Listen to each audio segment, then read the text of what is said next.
Well, good morning, church. So excited to be with you this morning. I hope that you are doing well, and I hope that you've been enjoying your time in the Psalms and just loving that. I know this series has come right on time for me. The Psalms are such an encourager to me.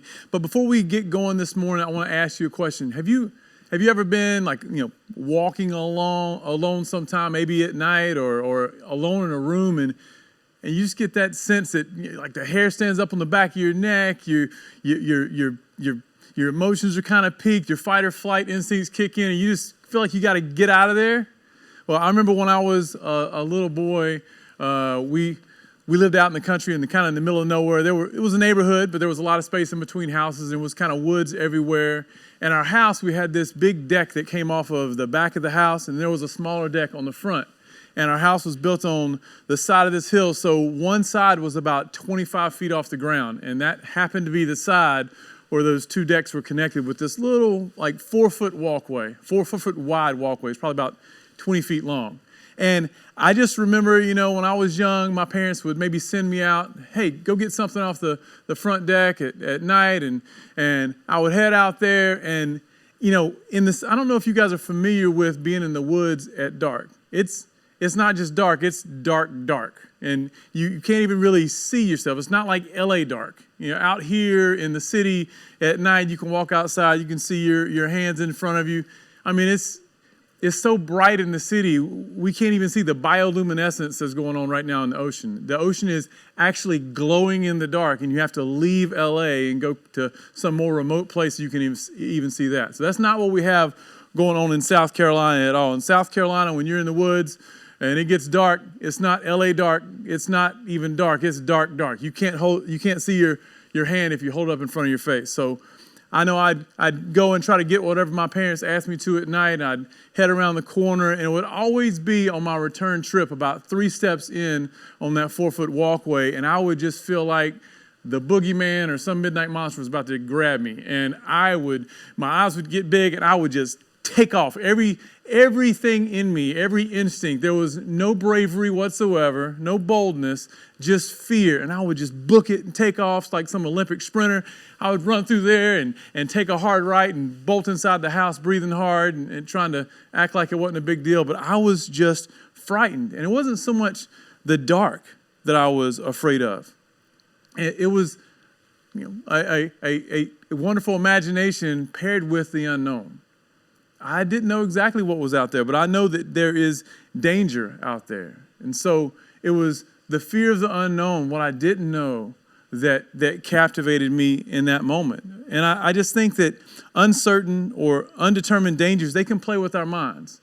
When we don't know exactly how things can go, and when we don't have control over the outcomes of situations, it can definitely play with our minds. But we've probably all been in those scenarios where you kind of just get spooked in the moment. But some of us, though, have been in much more precarious settings with much greater risk, much higher dangers, and it's much more palpable and just higher stakes. Today we get to look into one of the most beautiful and beloved Psalms of all, Psalm 23. It's a radical psalm of trust and confidence in God, right in the midst of difficulties. It's a psalm that on the surface, it describes vulnerable sheep being led by a good shepherd through uncertain dangers of the Judean wilderness. So it's very much kind of in this vein, but it tells us so much more than just about sheep and shepherds. It tells us how the people of God can trust him through everything and anything. And whether in a silly moment of fear of the dark and the unknown, or when you're in the midst of some of the most difficult and despairing and discouraging and frightening times in your life. So, I'm not sure if this applies at all to what you're going through right now. I'm just joking. Psalm 23 is exactly a psalm for what we're going through now in our uncertain times. And as one commentator writes, the universal appeal of this psalm lies in the comfort it gives to those who have confronted the most difficult periods in life. It is for parents who survived the folly of rebellious children, for people returning from war, for someone recently out of jail. It is a psalm of God's strength and grace for all ages. And I imagine that means that it applies really, really well to a people going through a pandemic and all of the uncertainty that brings.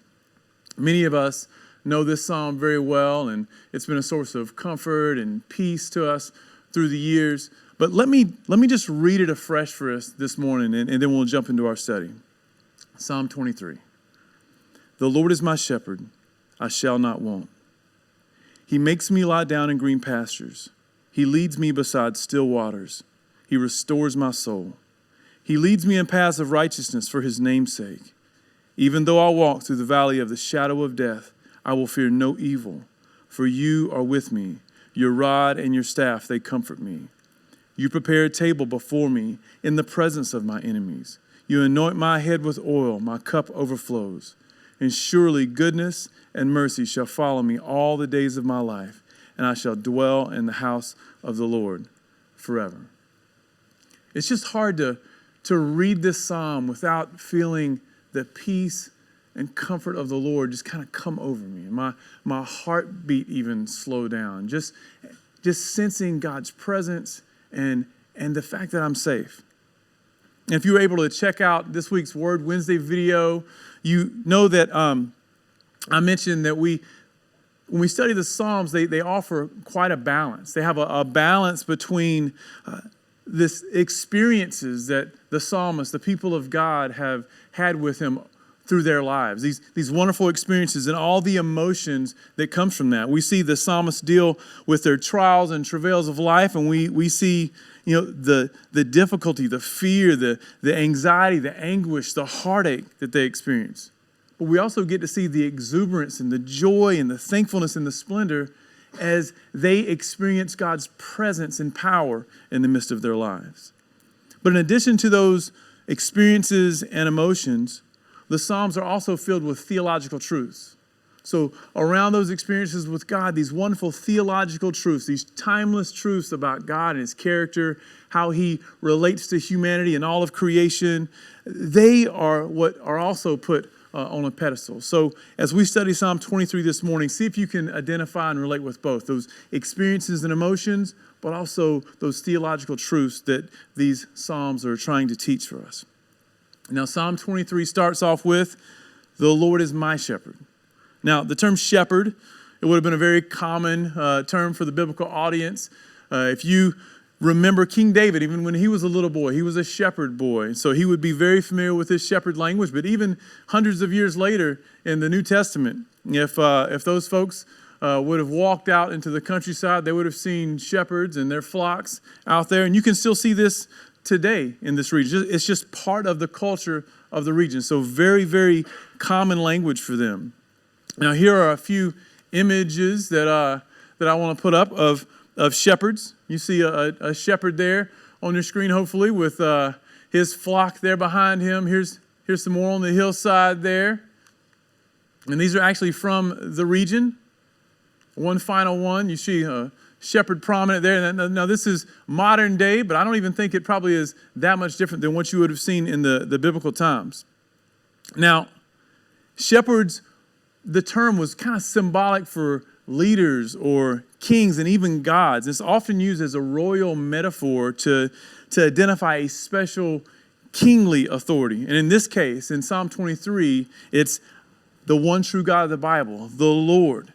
And David says that this Lord is my shepherd.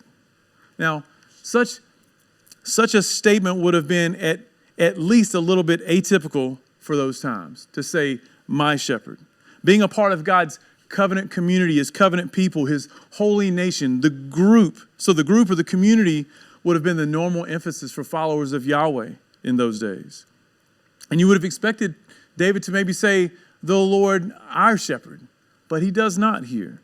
And King David is trying to draw focus on God's personal, individual shepherding in this moment. And more specifically, the Lord's shepherding of David. And we see this was the emphasis of the ancient church, was the group, and David saying, no, God also cares about the individual. Now, in our current times, the reverse would probably be true. We focus so much on the individual, the personal, and it diminishes the value of the group. We see it in the church even, and we focus a lot of churches and a lot of church ministries and services. They focus on the individual's experience and emotion and feelings and desires, and it diminishes the value of the group as a whole. So we want to make sure as we're reading that we understand that David was focusing on the individual, not to the exclusion of the group, because it's a both and. A good shepherd cares about the flock. And the only way you can really care about the flock is if you care about the individual sheep. So just know that our modern tendency is to focus on the individual and stay there, but understand there's a both and involved here. David is a sheep in God's flock. And so it's about the individual and the group here. So let's keep reading and see what David has to say about the Lord's shepherding. So the Lord is my shepherd, I shall not want. I shall not want. It speaks about need primarily, things that we need. And David is saying in this royal metaphor that the Lord, my shepherd, my king, he tends to me so well. He cares for me so well that I don't have a need. I really don't even have a want. I have everything I need provided for me. There's no lack. There's no real want. The shepherd is caring perfectly for David. So from the outset, we see that the Lord is a shepherd who takes care of the needs of the flock. God tends to, cares for, takes care of the flock. Now, I know, it may not always seem that way. It doesn't always seem that the Lord, my shepherd, the Lord, our shepherd, is taking care of all of our needs. And I know there's plenty of times in my own life where I feel like things are out of control, or there are needs that seem to be unmet. But hang on just a little bit. We'll address that in a moment. From the very outset, though, it's clear. David is saying, the Lord, my shepherd, takes care of me so well that I don't have a want. Now, in the next couple of verses, actually in verse 2, we're going to see 4 things that the Lord, the shepherd, does for David. So let's start off with, he makes me to lie down in green pastures. I'm going to put this image of our shepherd up there. See the shepherd, he's going to make the sheep lie down in green pastures. Now, I've seen a bunch of green pastures in my life. I'm from the South. My background is around farmland. I've seen lots of farms. I even worked on a farm for a number of years. So I'm familiar with green pastures where the grass is up to your knees. It's all over the place. You ever been to Israel? Have you ever seen pictures of Israel and seen a lot of pictures with just green grass all over the place? Let me just cycle through a couple of pictures of Israel most of the year. I don't see a lot of green pastures. Yeah, not in that one either. It looks pretty dry and bleak. That is Israel most of the year. 9 months out of the year, this is what you get. It's an arid climate. There's not a lot of vegetation at all. And it's just dry. So what green pastures are we talking about here? And where is the shepherd leading the sheep to get to these green pastures? Now, in reality, in this region, shepherds would lead their sheep. There's actually grass in there. You just can't really see it. I'll put an image up of what we do see. This is kind of what you see when you're walking around Israel's wilderness, desert, most of the time. You see a little bit of sparse vegetation out there. So shepherds would lead their sheep. They'd walk about 4 or 5 kilometers a day, and the sheep would kind of eat as they walked around. And they didn't want to overeat in any location and wear it out. So they would walk them around, and they would purposefully keep the flocks away from the farmland, the irrigated farmland, because they didn't want them to waste away that. Here's a better picture. So you see this grass coming up. Now, in an arid climate, any kind of vegetation is completely dependent upon the little bit of rain they get and even the moisture that collects on the bottom of the rocks. That's what causes the vegetation to kind of sprout up around the rocks. And so that's what you would see most of the time, most of the year. But we have these green pastures in mind that David's going to talk about. And he says that he makes the sheep lie down in green pastures. And again, I don't know how much experience you have around farms or farm animals, but have you ever tried to make a sheep lay down? I can't even get my dogs to lay down, much less a kind of a farm animal. But the language here isn't so much about force, exuding force to make the sheep lie down. is that he settles the sheep down. He's providing for them so well that they are lying down. This is a picture of about 2 to 3 months out of the year when the rains do come. And you'll get these green pastures that sprout up everywhere. And you get the idea there's plenty in this season. And this is what we're talking about in Psalm 23. Here's another image where you see, oops, went too far. Where you see this, the fields are just lush with vegetation, and the sheep can eat. And the idea is that they've had their fill. They don't have need of extra. They don't have to just constantly be eating. They can be at peace. They've been provided for well, so they can settle down and kind of take a rest. But it continues on in verse 2. It says, he leads me beside still waters.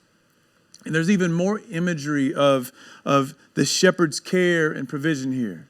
Now, sheep are skittish animals. They're always worried about the danger that's around them. And water is pretty scarce in the desert. But whenever they even come upon maybe a plentiful water source, if the water is moving too fast and causing too much noise and splashing over the rocks, they can hardly even drink because they get spooked so easy. They're worried about some predator coming to get them. So the idea of still waters or calm waters is just, again, the care and provision of the Lord, David's shepherd, the Lord, my shepherd. He brings me to these lush areas where I can graze, where I don't have need, and he calms the water so I don't have to worry about what's going on, and I can settle down. And we see even more of this in verse 3. He restores my soul. He leads me in paths of righteousness for his name's sake. Now, there's a whole lot going on in this verse, but I'm sure several of you would like to get to your lunch plans before dinner time, so I won't take too much time this morning. But we want to talk about a couple of terms that are going to help us understand this more. Let's start off with paths of righteousness. It just simply, paths of righteousness means in the right paths. They're taking me down the correct path, the safest path, the wise path, the path that leads me exactly where I need to go. But there's a reason that sheep need shepherds. Sheep just don't automatically know the right paths. They don't just automatically know where to go. And a lot of sheep just don't like to be led. They don't want to follow a shepherd. They want to take their own trail. They want to see what's left or right. They want to move around. And the shepherd has to lead them in the proper direction towards right paths. Now let's look back at the beginning of verse 3. The Hebrew term for restore here, it actually means just to bring something back. And if we look at the terms for soul, it means the whole person. So we're not talking about like our immaterial soul, our spirit. We're not talking about that. We're talking about the whole person. So the idea of restoring the soul here means that the shepherd would bring back a sheep, bring the whole sheep, bring the sheep back when it's off course. And oftentimes the shepherd would have to go and get the sheep and put him up on his shoulder and walk him back to the proper path and put him on the path. And the shepherd, the good shepherd, does all of this for his namesake. Now, shepherds' name or reputation is determined by how well they shepherd, how well they care for the sheep, and more specifically, how well they can get all the sheep back home and get them there well. So the sheep represent the shepherd's care. So the shepherd is caring for his namesake. He's keeping the flock together. He's keeping each individual sheep on the right path, this path of righteousness to get them home well. But it gets even better in verse 4. It says, even though I walk through the valley of the shadow of death, I will fear no evil, for you are with me. Your rod and your staff, they comfort me. And we hear this read a lot at funerals. And this psalm is a great psalm to reflect on God's care for our loved ones who have passed away. It's comforting and beautiful. But this psalm is so much more about living than it is about dying.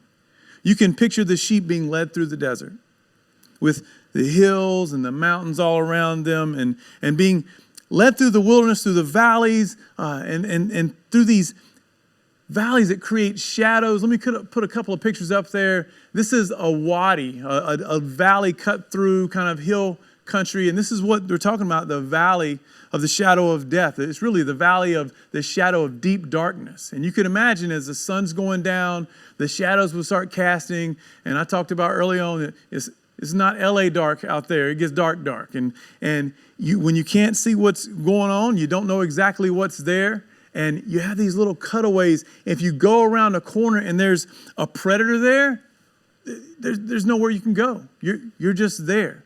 But you have to press through this way. There's no other way around to get where you need to get. You have to go through these valleys. And even all the dangers that are out there, predators and all that, there are also flash floods are super common in this region. They would get rain a long way away, and these flash floods could come through, and they could wipe out the whole flock, shepherd and all. So the dangers for this setting were very real. They were immense. And as you were being led through, the sheep, these skittish animals, they're afraid. But listen, it's saying, even though you lead me, shepherd, even though you lead me into this dangerous place, I, as the sheep, I will fear no evil because you're with me. You're with me. And there's just something about the shepherd's presence, a good shepherd's presence. The skittish sheep, they fear not. So prone to fear, so prone to running away, so prone to getting off course.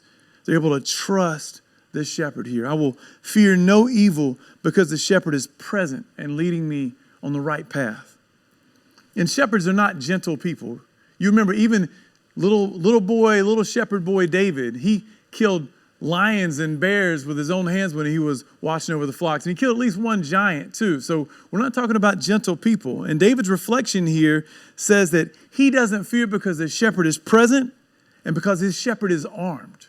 Now shepherds, they would carry a rod and a staff, and we all are familiar with kind of the image of a staff. It's a 5 to 7 foot kind of stick usually with a kind of a hook on the end of it. And that staff, the shepherds would use that as a walking stick, of course, to kind of keep their balance and foundation. But the primary purpose for a staff was to guide the sheep and kind of gently nudging them, never for discipline, to gently nudge the sheep and make sure they're staying on the right path. And if one of those sheep gets off the path, you can use that hook to scoop them up and get them back on the right path, unless you have to go chase them down.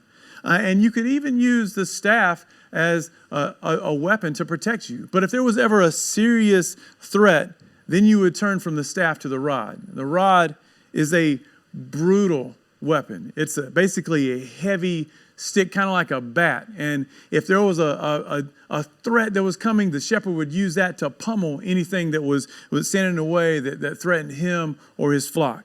So the shepherd was a strong protective force, was powerful, and he would use all that he had to protect the sheep. And again, you get the picture for David. His experience of the Lord, his shepherd. He sees the shepherd caring for his needs. He sees the shepherd providing for him in every way possible. And he sees the shepherd keeping him on the right paths. And if any danger is coming, the shepherd is there with him, present, and ready to take care of anything, keeping him safe. But in verse 5, things change. The setting changes. We aren't sheep and shepherds anymore. Verses 1 through 4 are dealing with that paradigm. In verse 5, we see God depicted as the host of a grand dinner. Verse 5 says, "You prepare a table before me in the presence of my enemies. You anoint my head with oil. My cup overflows." Now, David is no longer the sheep, right? He's actually the guest of honor at this grand feast. And maybe the setting is in some Bedouin tent now, still germane to the area. And David has been walked into this tent, and his head is anointed with oil, which would be a symbol of hospitality and welcome and honor. And then the host would set David down at the seat of honor at this grand feast, this lavish table. Imagine the best meal that you could ever imagine. And the oil and the food and the cup that's overflowing here, all this represent the utmost hospitality that the host could provide, the uttermost that one could provide. And all this is done right in the presence of David's enemies. Now there's an air of care and protection and authority here as well.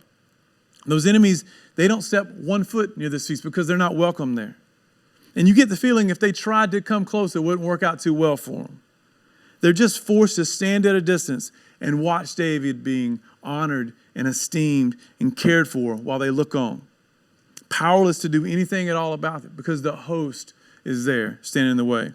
And this may even be hinting kind of at David's anointing as king. But the main thrust is clear. The Lord is the host, and David is his honored guest. And there's absolutely nothing that his enemies can do about it. Nothing they can do.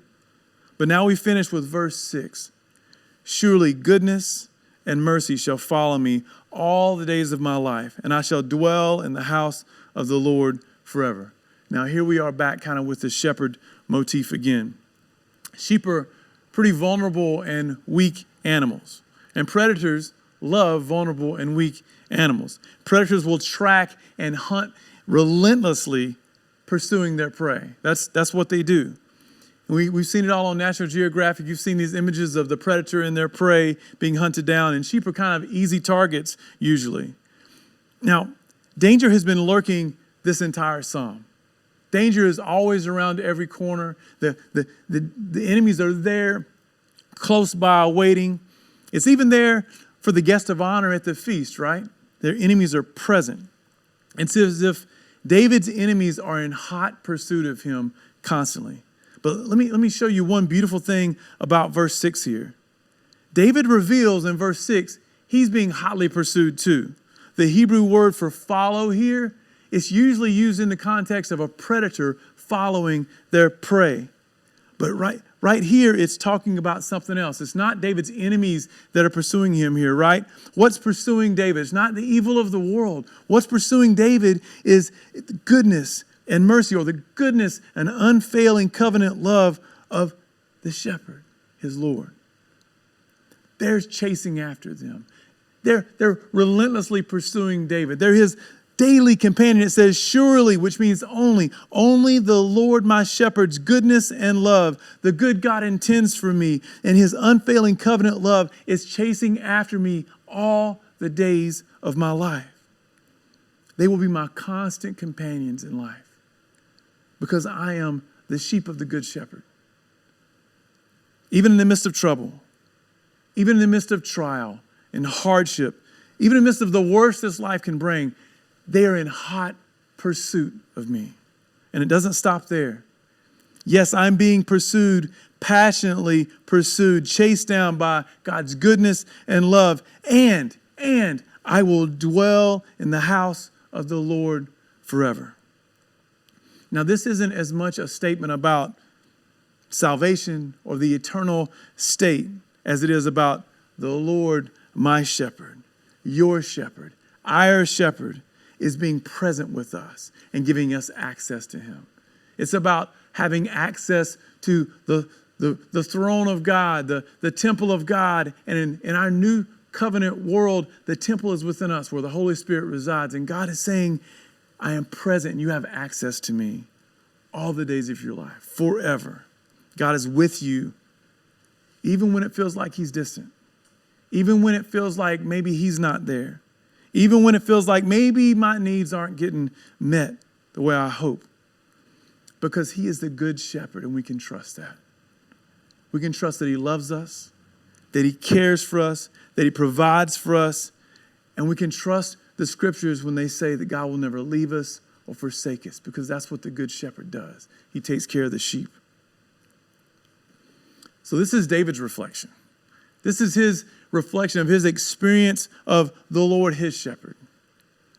Now, when you read Psalm 23, not from David's perspective, but from your own, do you sense the Lord as being the good shepherd for you?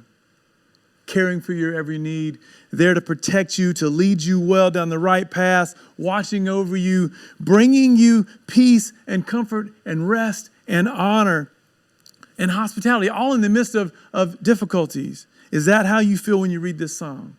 If you do, praise God. That's awesome. That's awesome. But not everyone feels that. And all of us, if we're honest, we've been through seasons in our life that have been so challenging, it makes us question, is God really there? Is God really with me, caring for me, leading me, and has me in mind? But so it is in this fallen world, right? There are difficulties that come our way, and I think this psalm has that in mind. The picture of sheep and a shepherd in the Judean wilderness with all the dangers that lurk around. God's leading them and caring for them. You know, if you spend even 10 minutes on social media, and I go back and forth on whether that's even a good thing. If you spend 10 minutes there, you'll see someone making fun of others for being a dumb sheep. And the idea is that, is being a sheep even a good thing at all? The picture that they're trying to present on there is you're a dumb sheep if you just take the status quo and you just follow things. The idea is that sheep are non-thinkers. They're weak. They're easy to fool. They're easily manipulated. And honestly, that's a pretty good depiction of a sheep. But you know what? You may not want to hear it, but we're all sheep. We're not quite as good or smart or powerful or able as we might like to think. Now, some of us are smarter than others.